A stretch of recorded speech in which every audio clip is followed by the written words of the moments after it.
I put up a video a few weeks ago where I repaired this wall using an old piece of plywood, and the plywood had nails in it. Instead of cutting the nails, or instead of pulling the nails, I cut the nails with a file. A few people noticed that on the YouTube video, and it's just something that I've been doing for years. Sometimes it's not easy to pull a nail out. And then I posted something similar to Facebook, and I got a ton of comments about how dumb I am for filing the nail off and how I could just pull the nail out or bang the nail through the other way. And as we all know, there's many ways to do the same thing. So I want to go ahead and demonstrate why sometimes I use the file to cut the nail off as opposed to trying to pull it out, bang it through, or cut it and then use a nail set to put it below the surface. So I have a piece of Baltic birch plywood here, 1.25" nails in the nail gun, 18 gauge nails. This is a piece of poplar core plywood. So I'm going to go ahead and just nail this right to the piece of plywood here.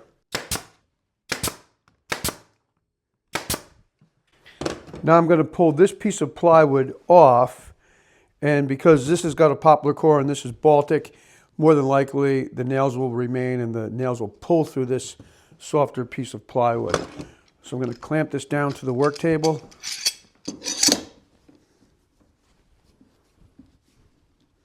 Break out the trusty framing hammer. And that's exactly what happens. So you can see I have all the nails here. And sometimes you can pull these nails out, but if they've sat for a few years, they can get kind of rusted in there. But we'll go ahead and see if we can just pull them out with a pair of pliers. I'll use a little scrap wood so I don't mar the wood. And I'm just going to take my time. So see, I broke the nail. I'll get a little bit lower and try again.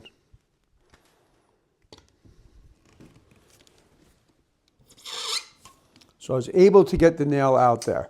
But as you can see, it can break, and I do run a little risk of marring the wood. We'll go ahead and use a different pair of pliers and try it again. Kind of rolling it. I broke it again. So see, I'm not going to be able to get that nail out in any kind of a clean way.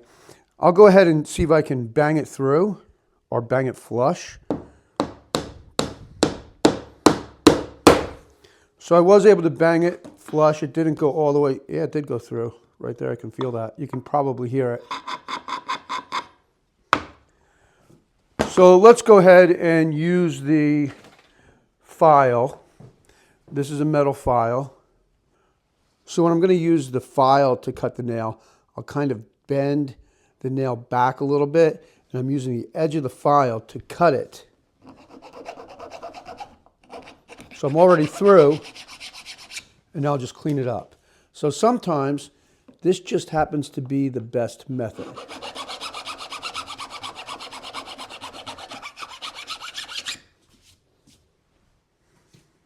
So just in case you didn't see that video, there's more than one way to skin a cat, like the old saying goes.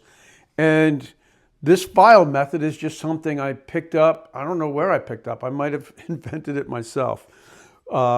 Great invention, John.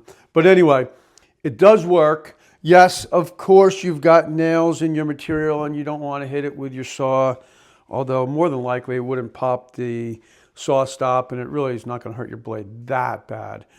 People get a little crazy about things like that. I mean, who hasn't cut into a nail before? But this does work. You do have a nail in there, so you're going to want to be aware of that.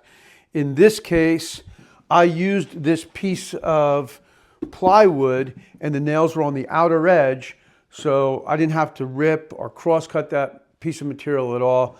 I just cut the nails with the file, added the trim, so I could then put this sort of picture-framed piece of plywood back into that hole to cover up where the box used to be for the old miter saw. So again, if you didn't see that video, maybe it's a tip that you want to use from time to time in your work process or in your shop.